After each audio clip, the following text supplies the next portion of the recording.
Good morning. My name is Kerry Lay. I am a member of the board. Better? I'm a member of the board and your treasurer. I use he, him, his pronouns, and it is my pleasure to welcome you here today to the Unitarian Universalist Church of Brunswick. We acknowledge that we gather as a community on the unceded lands of the Wabanaki Nations, which we now call Brunswick, Maine. There are actually a few empty seats up in the front if you're looking for more space. So there's a few there. There's even a couple of pairs if you're two people together. Today is Sunday. We know that. And Karma will be leading the service today. And the reflection is titled, Listening Through the Ages. If you are new or visiting and would like more information about our church, please stop at the in the fellowship hall at the visitors table. The folks there will be happy to answer any of your questions. In the interest of safety, please note that there are two exits from the sanctuary. One is through the door you came into directly behind you, has the big exit sign above it, and another is kind of back and to your right, over there in the corner by the AV booth. There is also a third exit, but it's a long way away back through RE, but the parents know where that one is. As we begin service today, please silence these things. And I have two really quick announcements. The spectacular spooky sing-along will be happening this evening at UUCB from 5:30 to 7 p.m., with doors opening at 5 p.m. The sing-along will be karaoke style and feature pop hits from many decades. Some even might be a bit spooky.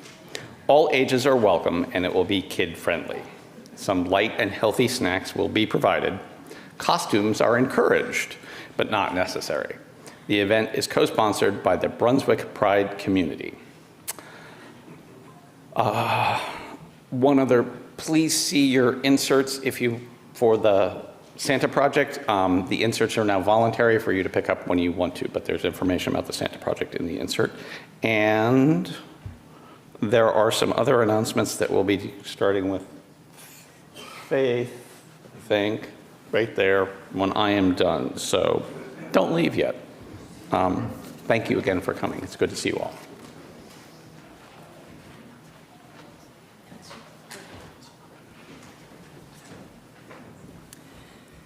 Good morning. My name is Faith Barnes, and I am the co-chair of the Working for Justice steering group. Let's all reinvigorate your individual and our collective relationship to social justice. Please join the Working for Justice Committee on Sunday, November 10th from 11:30 to 3:30 here in the sanctuary for our retreat. Please bring your own lunch. We will provide fruit and beverages, coffee, tea, water, sparkling water, and cider. If you are so inclined, please bring something sweet to share. Thank you. Hope to see you there.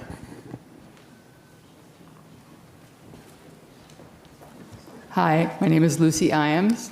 I just wanted to speak a little bit about small group ministry. We're having an event also on November 10th, so we'll see who gets to be where.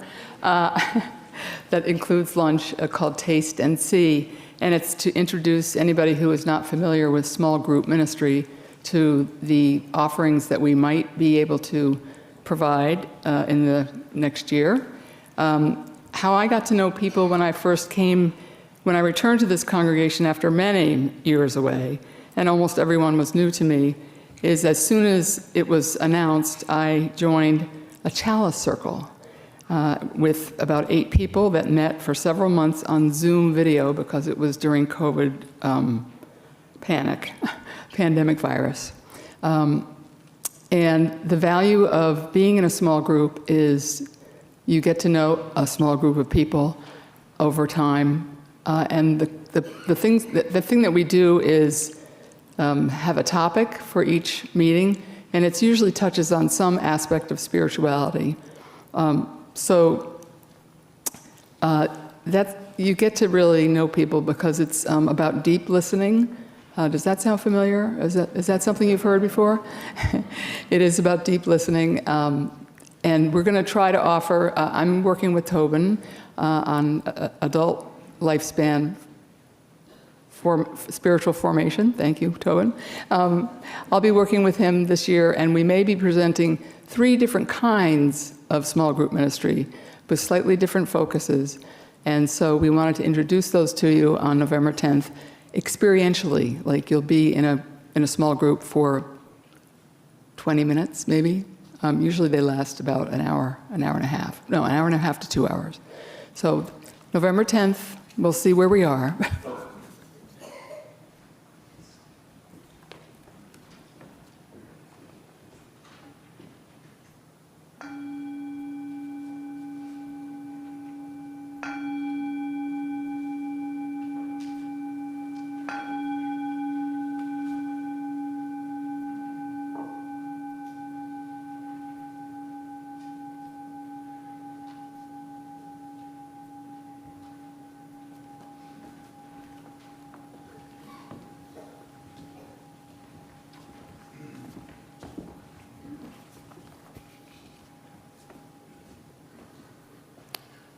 As we light this flame, may we hear what it has to say. Come back to your center, it calls.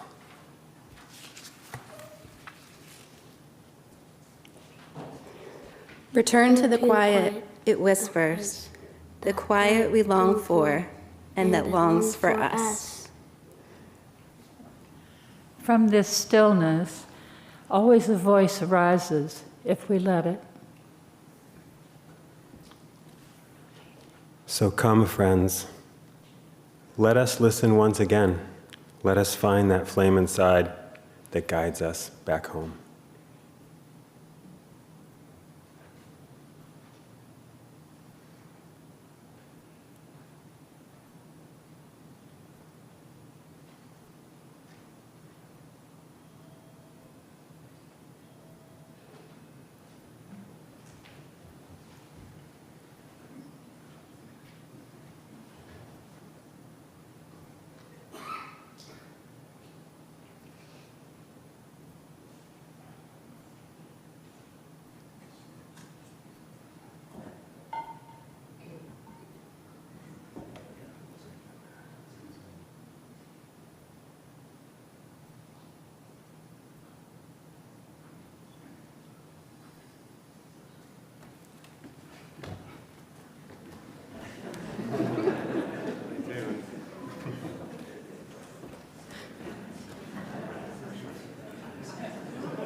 We work together. Yes, we do.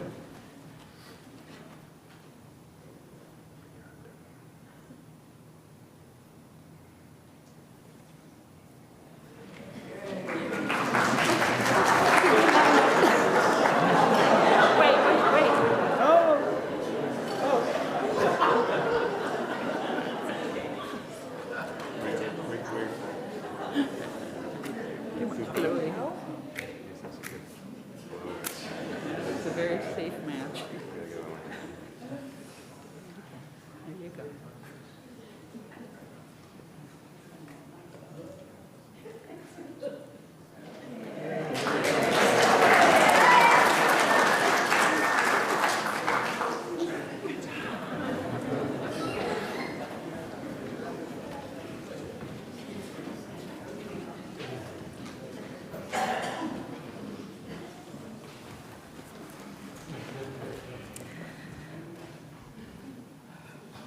Hi, everyone.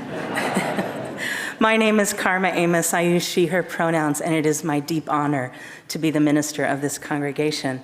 Whether it is your first time with us or you're here a lot during the week, we're glad that you're here. Whether you're here in person or you're joining us online, we're glad that you are here. Whoever you are, whomever you love, whatever the particular aspects of your history that you hold, you are welcome here. We hope that you will find in this community room for your spirit to show up authentically and connect and grow and thrive in community. All month, we've been reflecting on the practice of deep listening. Today, the particular focus of our listening activity is inspired by the convergence of so many holidays at this time of year that invite us to draw closer to our ancestors, to those that we have loved and lost, to the generations who have come before us, and all the ways that we are still held together in the mysteries of life and death. And as we attune our literal ears, and perhaps today the ears of our hearts, we invite you a time of listening through the ages. What might we hear if we slow the rush and hush the noise and listen to history? Listen to our various histories. What lessons have we learned and perhaps forgotten that we may need to recall? What legacies have we been handed, and what are we doing with them?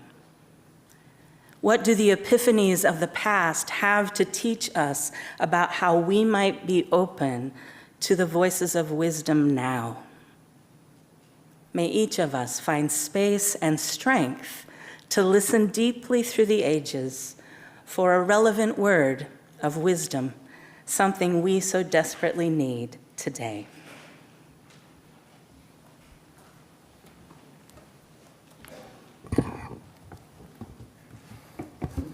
I would like to read the words of our opening hymn.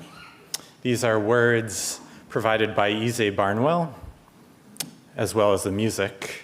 These are particularly apt to read before we sing it, I think.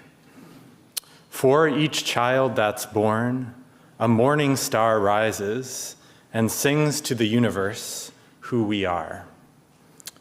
We are our grandmother's prayers, and we are our grandfather's dreamings. We are the breath of our ancestors. We are the Spirit of God. We are seekers of truth and keepers of faith. We are makers of peace and the wisdom of ages. Now let us rise in body or in spirit, and you have two different options. If you do not know this piece very well, you're welcome to keep repeating the part that we will sing first, and that's in yellow. If you know this song well, you're also welcome to go on once we sing the yellow part twice, and just stay on that same slide, and people can sing the white at the same time, and then we'll go on to the next slide all together. Okay? All right, please rise in body or in spirit and sing.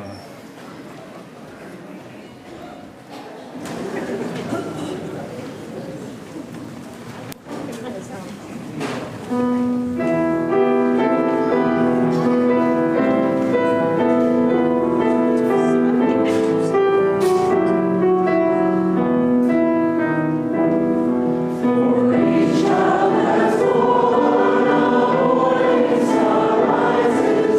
sings to the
I am not going to ask the children to come forward this morning because our time for all ages is a ritual that we will all participate in together.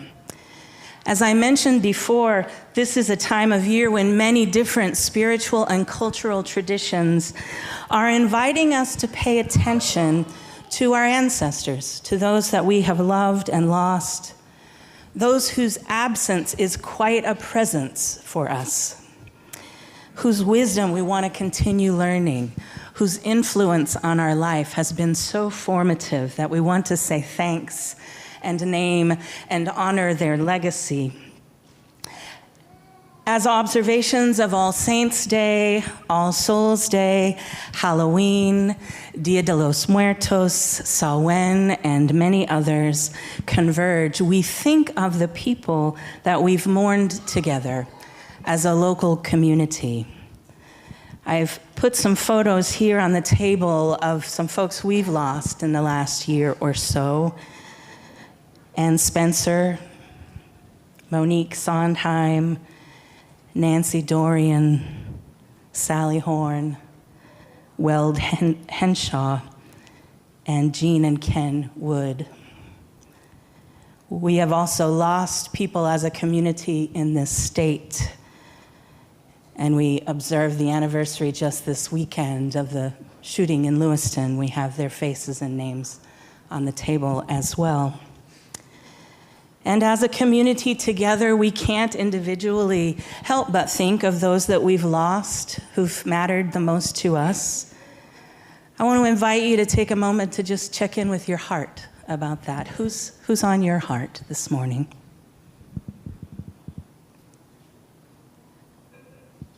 So many of us have lost parents, grandparents, aunts and uncles, cousins, siblings, close friends, family of choice, all part of a wide, interconnected web of life and love and loss. While we aren't able to offer a eulogy today for all of those people, we can say their names. And in speaking their names, we remember them, how they have impacted our lives. And as we share our love for them with each other, their memories come alive for us, and it is a gift we offer one another. It is a gift to all of us. In a few moments, you'll be invited to come forward to this table of memory to place photos if you haven't already, and if you didn't bring a photo, we have these autumn leaves on the table of different sizes. We invite you to come and write names on these leaves. On both sides, there are leaves and markers. We invite you, as you place those items on the table, to say aloud the names that you want to remember today, and to put a pinch of salt into the bowl of water for them. If you aren't ready or don't want to say their name out loud, that's fine too. You can just throw some salt in the water for them. Salt and water are reminiscent of the tears that we cry for our loss, our grief. Tears are a release of pressure. We often feel better after we've had a good cry. We hope that through today's tears, metaphorically and literally, should they surface for you, that we might continue to experience healing together as a community. Once the salt dissolves in the water, we can't see it anymore. It's still with us in some ways and gone in others, just like the people that we carry in our hearts, even as we don't see them physically anymore. Will is going to play some soft music. We're not in a rush, so I want to invite you to come forward as you feel led. It might be a little chaotic, and that's okay, because life and loss are that way too. Come forward as you feel led. The materials are here. We have time to honor those that we have lost.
May the memories of those we have loved and lost bring us encouragement, wisdom, commitment, and love. May the memories we are always in the process of ourselves making benefit those who will come after us.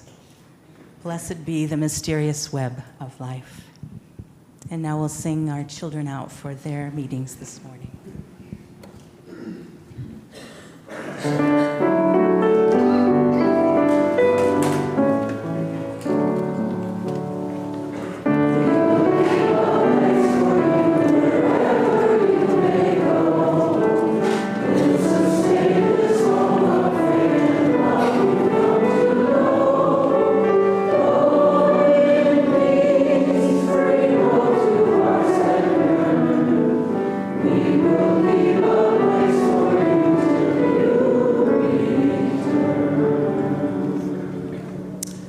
Good morning. I'm Julie Dahmer, not Willa Whitehouse, who is a little under the weather this morning. I'm here to read the joys and concerns written in the book by our congregation. We'll start with concerns. Sienna Dode is currently living at Hill House in Bath, where she is receiving short-term respite care related to her chemotherapy treatment. Happily, her beloved dog Gonzo is able to be there with her. Sienna is so grateful for her church community, which she considers her family. She misses us and would welcome cards, emails, and visits. Diane reminds us, this is Breast Cancer Awareness Month. Please remember all those who have had and who now have breast cancer. Have a mammogram. It can make all the difference. Barbara J. Chabot writes, remembering all affected by the October 25th, 2023 events in Lewiston. And Louise Gephardt writes, please send healing thoughts to the congregation of All Souls Community, UU Church in Grand Rapids, Michigan. Their pastor, Reverend Colleen Squires, passed away unexpectedly on October 23rd. My family is grieving. For joys today, Diane writes, we were able to attend the installation service for Reverend Donna Dolan, the minister of UU Community Church of Augusta. Congratulations to the UUCC congregation and Reverend Donna. Stan Ellis writes, Peg Dustin went to the Maine Medical Center on Thursday for an emergency appendectomy, which was performed on Friday. Everything went well. Peg is recovering quickly. She's been on IV antibiotics since Friday. If all continues to go well, she hopes to come home today. Peg and I want to express our deepest gratitude for all the love, support, prayers, and positive well wishes which she and I have received from so many dear UUCB friends. It is truly a gift to be part of such a deeply committed circle of love and support. We send our love to the entire UUCB congregation. Rebecca Waddle is excited to start a new job, substitute teaching for MSAD 75. Is that how you say it? MSAD? MSAD, whatever, school district. Congratulations. And happy first birthday to Josiah. You are an amazing little boy. Love you. And I happen to know that Carol Briggs wrote this. So. If you are not attending in-person services and you'd like a joy or concern read from the pulpit, you can send an email to uucbjoysandconcerns@gmail.com. And FYI, I'm the one that sees these. So you may also use this address to contact a pastoral care associate. If you'd like to talk with one of us privately after the service, look for the light blue ribbons on our name tags. Our names are also in the order of worship. We'd be happy to speak with you here or meet with you later. We offer a listening ear and our presence.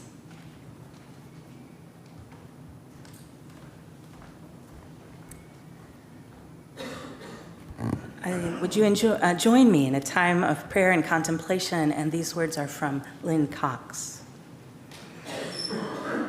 Spirit of life, ancestor of the stars and sun, you who embrace the vastness of space and us along with it, be with us today. Hold us in our worry, our exhaustion, our grief. Keep us close as we sit with our truth, whatever that may be. Lead us to rest in the quiet, to find solace and renewal in this time of shifting light and dark. You whose arms open with the spinning galaxies, help us make room as you do for all that is. Open our hearts to our loved ones, our neighbors, the beings with whom we share this planet. Lead us to reach out to others in compassion. Turn us toward one another in mercy, right relationship, and reconciliation. You who have seen the rising and setting of suns, of seasons, of civilizations, remind us of all that we have learned from the history of our world and from our own histories. Give us the courage to face our mistakes and repair them whenever possible. Help us understand our interdependence, our gravitational relatedness with all the other spinning lives around us, and lead us to treat those relationships with care. In this space filled with people among us who shine like stars, this space filled with the sparkle of love and care, we give thanks for this moment to be together. May our senses be open to the beauty of this day, this season, this world. Blessed be.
This morning's responsive reading is by Heather Janulis.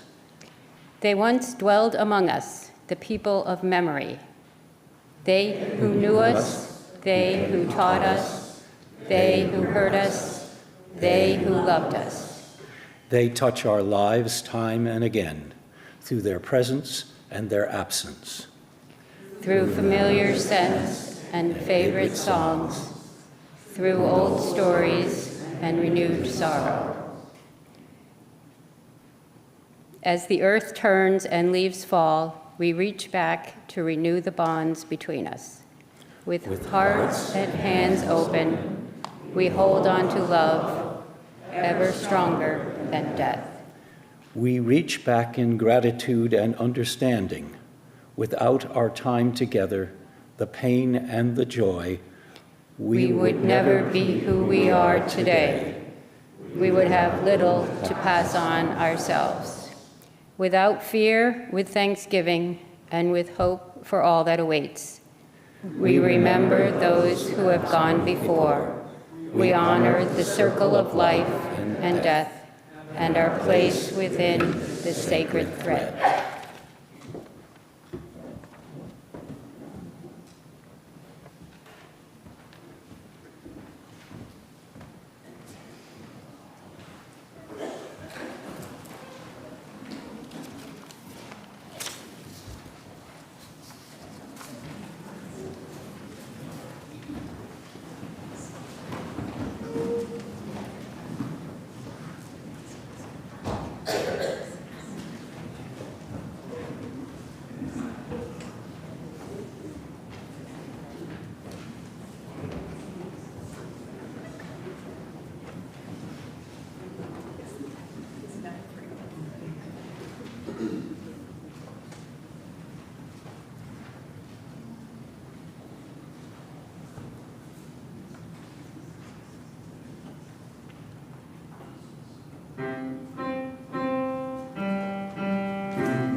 It feels so appropriate to me that Will has centered the music of Ise Barnwell in our service this morning, for she composed so powerfully in lyrics and in musical settings, pieces that help us listen through the ages. Another piece that you're likely familiar with that's included in our hymnal, in the teal one, the Singing the Journey, is called Breaths. And it's based on a poem by the Senegalese poet Birago Diop. Diop was a poet and a storyteller who was committed to preserving the wisdom of his own Senegalese traditions. And he wrote this poem, which Issei later set to music. Listen to things more often than beings. Hear the voice of the fire. Hear the voice of the water. Listen in the wind to the sighing of the bush. This is the ancestors breathing. Those who are dead are never gone. The dead are not down in the earth. They're in the trembling of the trees, in the groaning of the wood, in the water that runs, in the water that sleeps. They are in the hut, they are in the crowd. Those who are dead are not ever gone. They are in the woman's breast. They are in the wailing of a child. They are in the burning log and in the moaning rock. They are in the weeping grasses, in the forest and in the home. Listen more often to things than to beings. Hear the voice of the fire. Hear the voice of the water. Listen in the wind to the sighing of the bush. This is the ancestors breathing. Can you mentally put yourself in one of those settings? Hear that breath. Let's breathe with the ancestors now.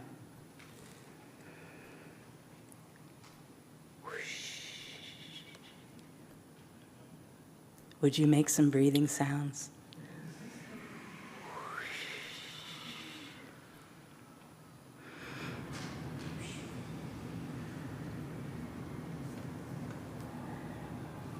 Thank you. This past weekend, I was able to spend my mom's birthday with her at our family's ancestral home in the hills of the Ozark Mountains in southwest Missouri. I have to say that my ancestors' voices are a lot louder there. Not just my mom's literal voice, but the sound from inside that is conjured in the rustling of those trees, in the silence of the caves I explored as a child, in the sound of the water rushing across the road and falling on the other side. I spent some time outside in the places I used to play.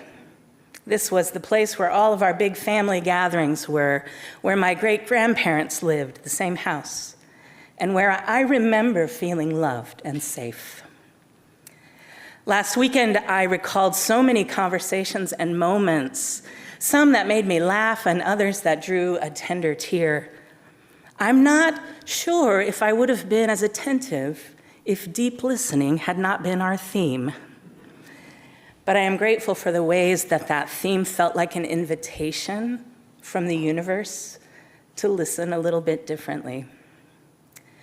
During my travel, I was listening to a book, an audiobook, called My Grandmother Asks Me to Tell You She's Sorry by Frederick Backman. Have any of you read that book? Yeah, a few of you. Highly recommend. I'm not quite finished with it yet, but it's really wonderful. And I was listening to it. I had to stop the story and take a note. The author wrote, one of the characters said, "The inner voice is the voice of the departed coming back to help the living." The inner voice is the voice of the departed coming back to help the living. I took note of that sentence because it resonates with my own experience. That's something that I would have been trained to dismiss as wooey in my former life, but not anymore. Not anymore, because some things do not need to be explained in order to be valid or meaningful. I wonder where and when and how you hear the voices of your ancestors, known or unknown, biological or forged through intentional choices. When and where do you hear those voices most clearly? And have you listened on purpose lately?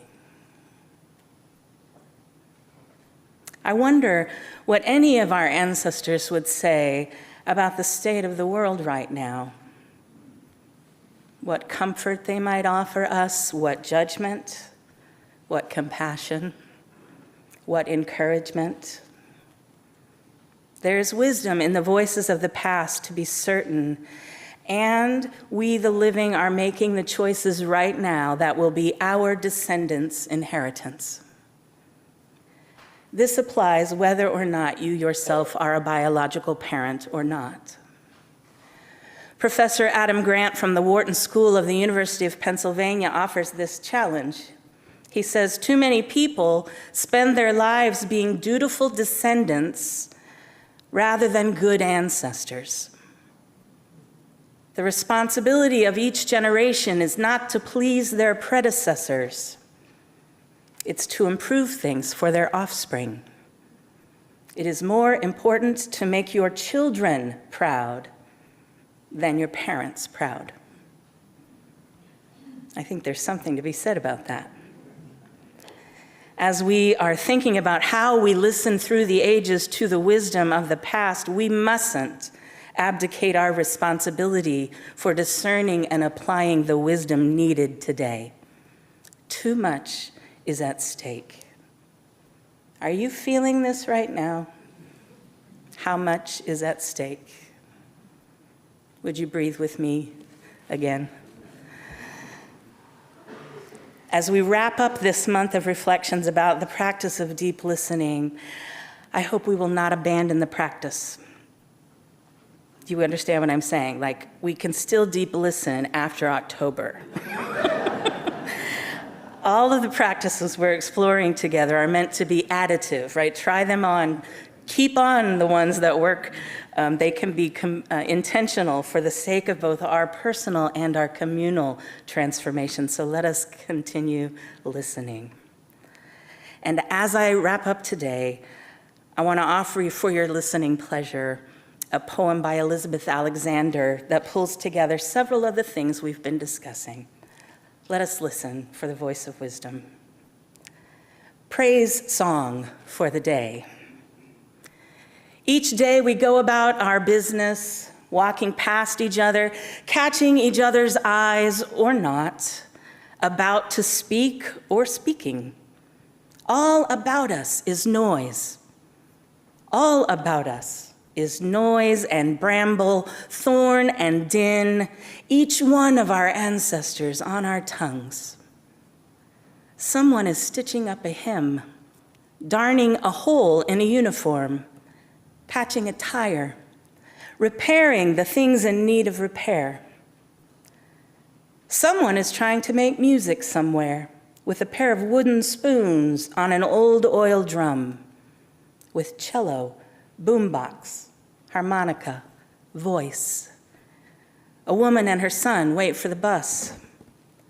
A farmer considers the changing sky.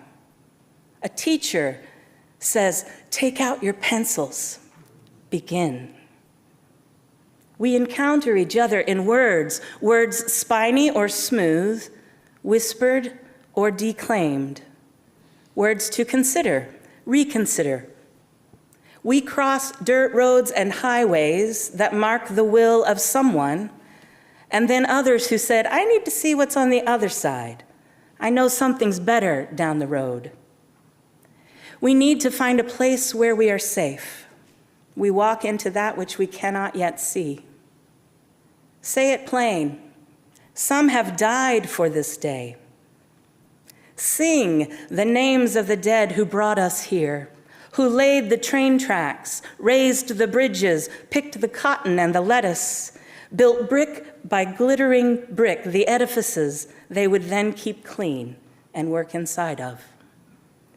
Praise song for struggle, Praise song for the day. Praise song for every hand-lettered sign, figuring it out at the kitchen tables. Some live by love thy neighbor as thyself. Others by first do no harm or take no more than you need. What if the mightiest word is love? Love beyond marital, filial, national. Love that casts a widening pool of light. Love with no need to preempt grievance. In today's sharp sparkle, the winter air, anything can be made, any sentence begun. On the brink, on the brim, on the cusp. Praise song for walking forward in that light. Friends, in these days when everything seems to take on more significance, let us be intentional about listening, about moving forward in love's light.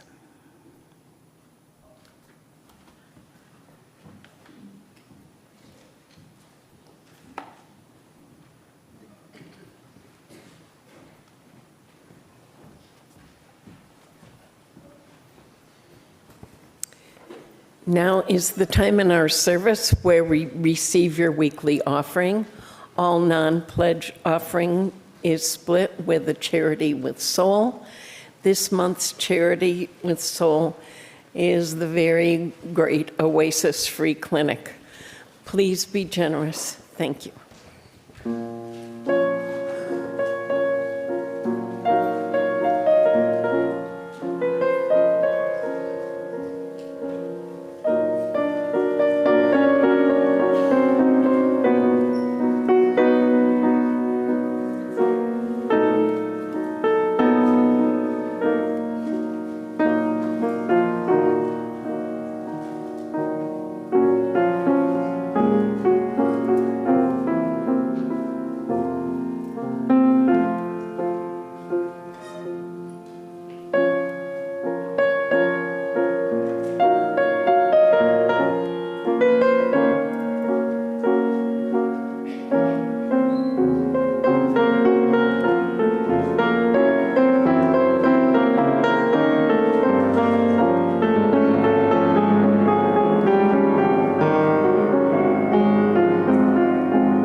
Please join me in the congregational response.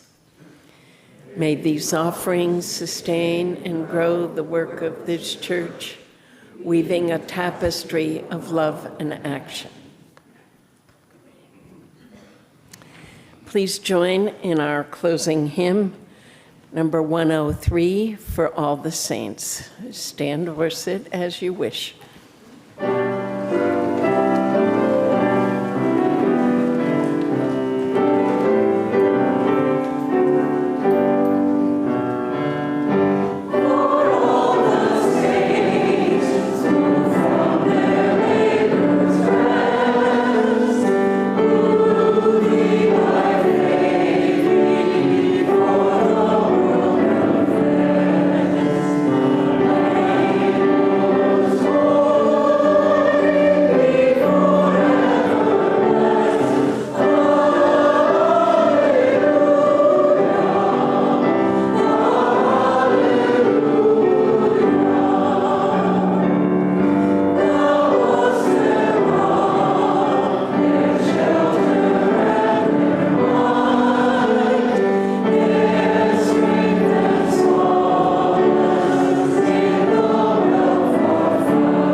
You may be seated. I have to say, though, that was fantastic. Our closing words this morning are by Leah Derland Jones. For those who came before us, we offer gratitude and thanks. May their memories be a blessing. May we feel surrounded by their love. As we go forth from this time and this place, let us be inspired by their courage, their wisdom, and their dreams. Let us honor them by doing the work of living boldly, loving mightily, and creating heaven on earth. Amen, and blessed be.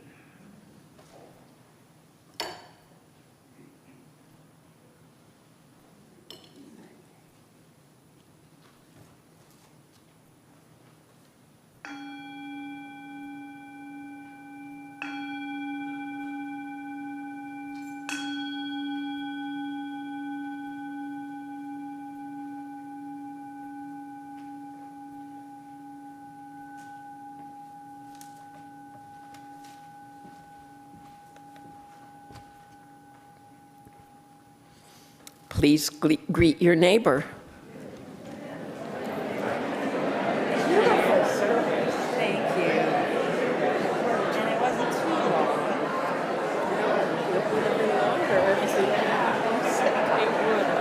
I also didn't cut anything from what I was going to say. I decided 5 minutes was okay. You know what? We live that in practice. I think what happens is that people drip from this candle onto it and it builds up around the wick. We should